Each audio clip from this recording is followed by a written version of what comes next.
So ever since I did that video going down Allgate on this hardtail, I thought it'd be a good opportunity to do a bit of a bike check.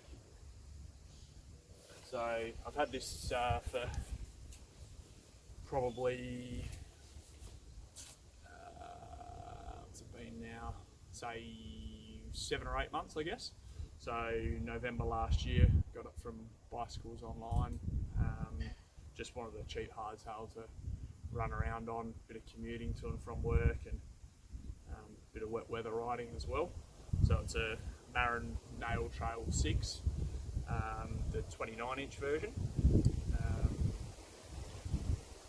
And yeah, it was my first 29er as well, which kind of ruined my old 27.5 full size a bit. Ended up making me, or contributing towards the upgrade, I think.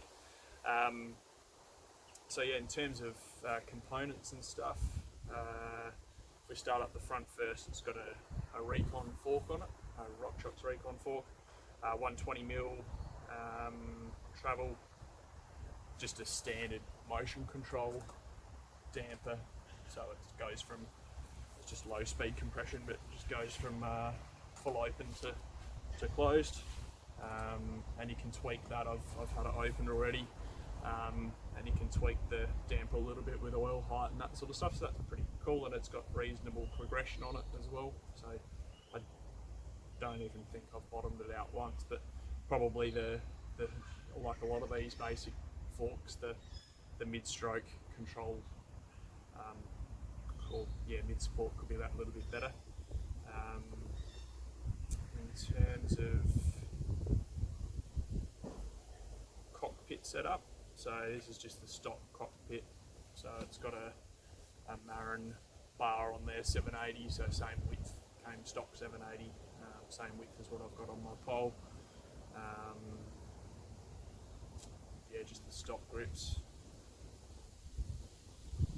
40mm stem, which is pretty aggressive for a hardtail as well.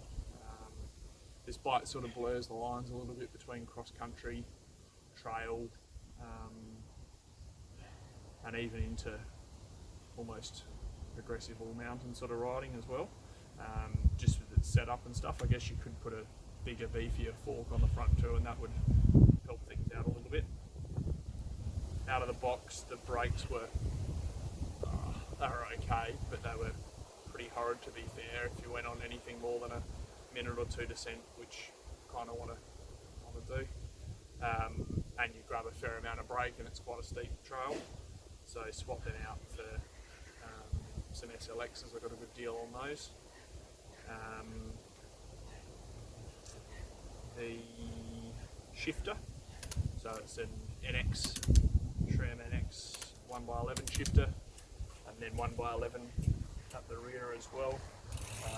They've just got a Sunrace cassette on here, and then the NX 11 speed derailleur too. Shift feel and everything's really good. There's a little bit more play than I'm used to in the shifter itself. It's shifted smoothly right through. Might have trued the derailleur hanger once maybe, if I was lucky, but yeah, other than that, it's been really good. The only thing with the NX derailleur, and I've heard it a few times before with other people as well, is the lack of clutch. So it's just horrid. So you get heaps of chain slap, and then yeah, you couple that with the hubs not having awesome engagement on them, and back end can be a little bit noisy sometimes, but yeah, it's not too bad. The bike didn't come stock with a dropper either, so I popped the dropper on myself, just a cheap one from Chain Reaction. It's an Ascend, or Brand X Ascend 170mm dropper on there, and also put the saddle on because yeah, stock saddles are pretty average quite often, particularly when you're in them for a little while. So it's just a WTB Volt is my choice for that one. What else are the wheels? They're pretty good actually, like considering what you throw at it with a 29er, especially at the rear.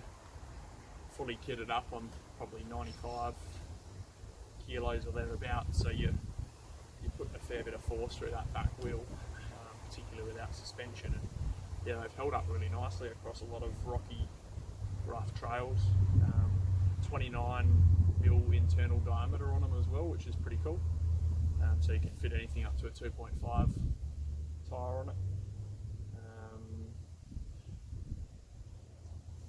What else? I changed out the 32 tooth chainring at the front just because it didn't give me enough climbing range. The rear's only an 11 speed, 11 to 42 tooth, so just wanted that little bit extra range for climbing, so whacked to 30 on the front. That's about it in terms of how it rides. It handles really nicely. Being that little bit longer than most of these hardtails. Done a few cross-country races on it already as well. Handled really nicely, so you can set it up for that cross-country, change the tyres out, and then I was even tossing up riding it for our gravity enduro at Mount Torrens recently because it's going to be such a pedally track, which is why it's still got the DHF on the front there and knobby nick out back. Yeah, so handles really well. Done a couple of shuttle days as well on it before I got the pole. In between selling my old bike and building up the pole, which was interesting. Still does the trick. Quite a bit of flex in the back end, but you can sort of expect that, and it's quite good actually for a hardtail to have a little bit of that, a little bit more compliant, which is good. That's probably about it, I reckon. So yeah, overall, for a budget hardtail that I really wanted to just help to save the componentry and stuff on my pole, and also allow me to get out when it's really wet, do a bit of commuting, yeah, it's brilliant. It's gone really well and easy to maintain too. That's good. So yeah, Marin Trail 6.